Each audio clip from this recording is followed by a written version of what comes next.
All right, everybody, hit like and subscribe. We're back for another review, an unboxing. Go over this one. I've been talking about, Casios. I love my G-Shocks. Best all-around watch for the money, I think, if you don't mind the more plasticky, rubberized look. But it's a fantastic watch. And then I've been doing some of the lesser expensive, Amazon brands, the Invictas, and this is an impressive watch right here. But I wanted to go actually get myself a decent, proper watch. Now, I'm not talking about thousands of dollars for a luxury watch. This is not a luxury watch, but it is a Tissot.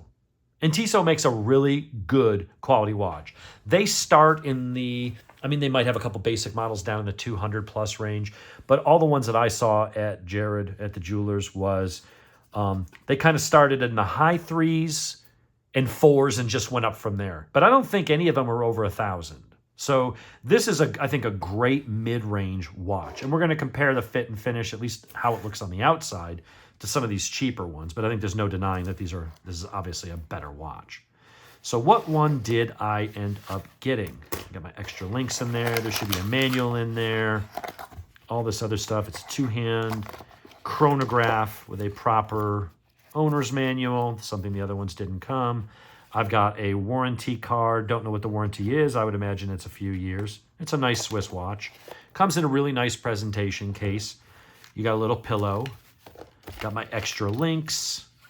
And I did have it sized for me. Had to remove a couple links. So this model is, I hope it's on here. If not, maybe it's on the manual. Let's see. The model number, I don't know if it's on here. Damn it.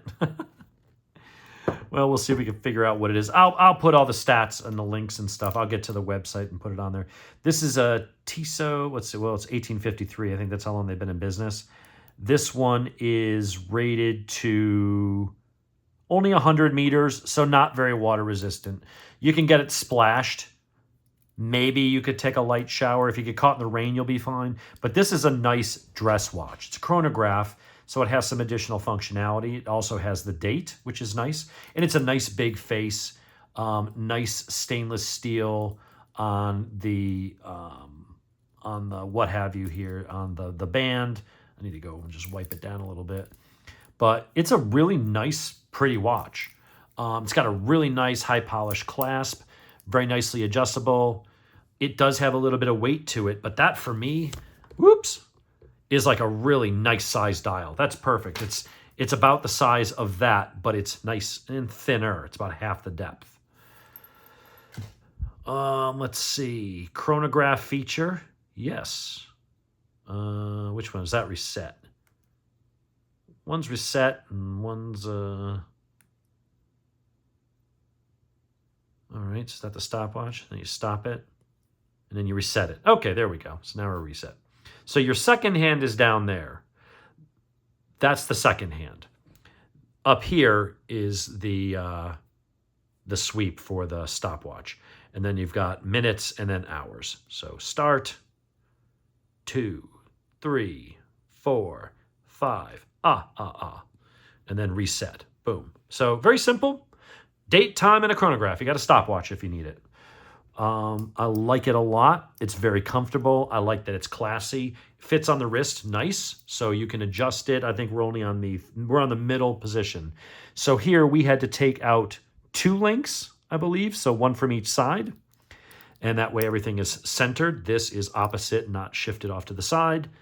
What's there to say? I mean, it's a nice Tissot watch. Now, I can tell, I've been saying on these other watches, is there really much of a difference? Well, yeah, quality. This is going to last. You can throw a battery in it every couple of years, and this will be a watch that'll last you 20 years, Well, the Invictas at $55 or the Chinese Olev that is $35?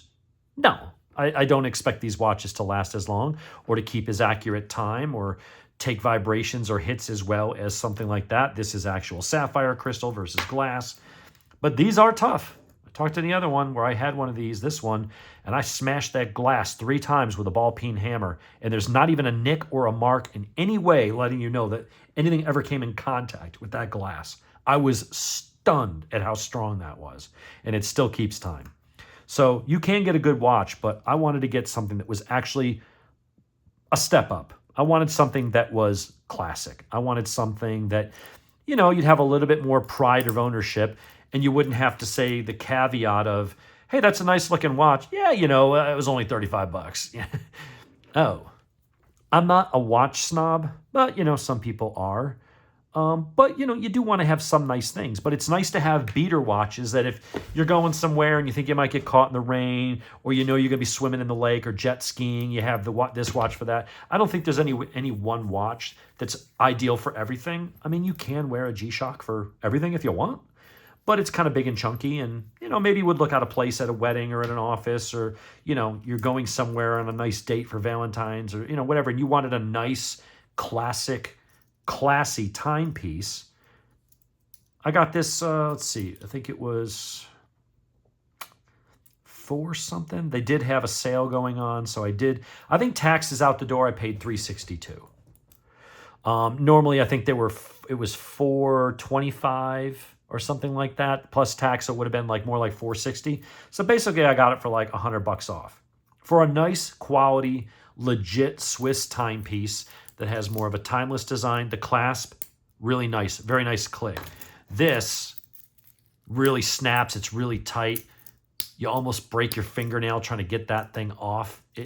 You could tell there's a difference in the fit and finish. To look at it, it looks nice. You'd have maybe the untrained eye would have a harder time telling those two apart. I think you'd say, oh, this one looks nicer because this one with gold. Gold to me sometimes makes it look a little cheap. It's like from the 80s, everybody had like gold faucets and fixtures in their kitchens and their bathrooms and stuff. And now you see that in an older house that hasn't been updated and you're like, it looks cheap to you. Even though gold isn't cheap, there's no difference in the price between the color of the metals. But for me, I think this definitely looks a little nicer. The numbers are nicer. It's a little more, I don't know, it just looks a little cleaner. But, you know, if you don't want to spend several magnitudes more, go with the damn Invicta or one of these other ones. But I wanted to see how I would like having a real watch. This is what I'll wear to the office tomorrow. I think they did a really good job. I like the machining. The polish on this thing is just absolutely impeccable. And this is just a nice, secure, but it's I don't know, just something about it. It doesn't go thunk or clunk. It's like snick, if that makes sense. So that is my new Tissot. That's probably the nicest watch I've owned. But honestly, you know, if you go get some of the Apple watches or a Pixel watch or some of the Galaxy watches, they're not really, you're right in the same price range. So you can go get a nice watch for about what you'd spend on your average smartphone. You don't have to spend $800 or $8,000. You certainly can. There are some incredibly crazy watches out there. I was looking at a watch company and it was like their watches started anywhere from like $3,800 and the most expensive one was $260,000. $250,000. It's like, do I buy the new Ferrari or the new Aventador or Huracan, or do I buy this stupid watch? You go with the Aventador, the Huracan, or the Ferrari, clearly. But, you know, if you got that kind of money, you're not caring. You're just like, oh, I want that. It's chic, so I will buy it. For those of us in the real world that have a little bit of money to spend on watches, on something like that, if you want something extra nice and you don't want to just settle, well, actually, you know what? Here's the crazy part. This digital Casio that's all plastic was $200. So $360 out the door with taxes for a proper quality Swiss timepiece. I think that's a bargain. I think that's a really good buy. I wouldn't consider this luxury by any means. I wouldn't consider it frivolous spending by any means. You want a nice watch? It's what you're going to spend on an Apple Watch. Difference is the Apple Watch is only going to be good for a couple years, and then you're going to need a new one. The battery's going to die in it, and you can't change the batteries, or they stop supporting it. That's the thing you got to remember. If you buy a quality timepiece that's a mechanical watch, now if it was a wind-up watch, that you do have to have service every few years, otherwise it starts running out of time because the spring tension decreases over time from winding and unwinding. But if you get a nice nice quartz movement, These things could go years without you needing to put, I mean, many years without you having to put any kind of money into them other than, you know, paying someone $20 to throw a new battery in it every 3 years. To me, that's great. And if you go with like a Citizen with the Ego Drive, well, then you're going to have something like this where it's solar powered. And you never have, I mean, maybe 15, 20 years you got to replace the solar cell. Smartwatches, you spend, you know, on the cheap end, if you find a deal, you might pay $289 or something for the basic small ones.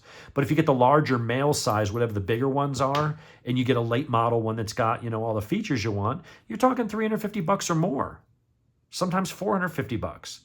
And that watch is only going to realistically be good for maybe 2 to 3 years before it's no longer supported or it needs a battery. And at that point, you're buying a new one. This watch, if I change the batteries and take care of it and don't trash it, this could be a 20, 30-year watch. I could hand this down to one of Donna's grandkids or something like that. You're not going to do that with an Apple Watch or a Galaxy Watch. So I like having something like this. This is nice. It didn't break the bank. It was very reasonable. Very, very nice watch. That's what I'll be wearing tomorrow. I would say my daily driver, I'm going to wear this one. I'm going to probably just give to somebody. I just don't need it. It's extra. I got 2 of them.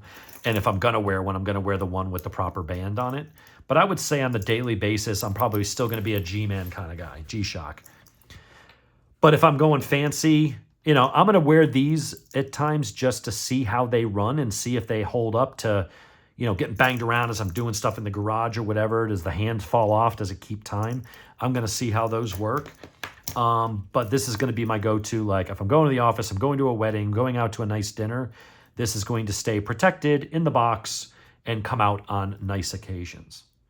And I think that's all I've got to say. So unfortunately, the damn watch bug has bitten me. But honestly, I don't think I'm going to buy any more for a while. I know people say, oh, you've said that before. I've got enough watches now. I gave one of my G-Shocks to John Tilley. I've got my other solar one, the 2100B. I've got that one. I've got this one. Now I've got a nice Tissot. I would consider this a pretty, you know, decent cheap watch. And then I got this one that I'm just playing with just because, you know, it's $33. How can I go wrong? I'll play with that and see how long it lasts, see if I can break it. Under normal use, I'm not going to hit that one with a hammer. I don't think that's going to hold up the way this thing did to 3 solid hammer blows. But there you have it, Tissot. They make a nice watch. I really want one of the Tag Heuers, but they all start at $1,000. And I'm going to get, and that may be the watch that I go to because for like $1,000 to $2,000, you can get a really nice Tag Heuer, like a really nice watch. I'm just not ready to spend that yet. Maybe later this year, get rid of the Kawasaki, pay off the MT10, pay off some other things, and you know, then if I want to go and get a commission check, go spend $1,000 or $2,000 on a really nice watch.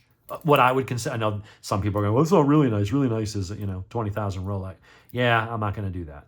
For me, $1,000 to $2,000 is probably the upper level of what I would ever spend, unless I just came into a bunch of money and didn't give an F. You know, maybe then I would do that. But I love this. I think that's clean. It's elegant. It's classy. It should be robust. And it wasn't all that expensive. Same price as an Apple Watch. So anyway, folks, that's a bunch of watch reviews today. So anyway, we'll talk to y'all later. That's all I got.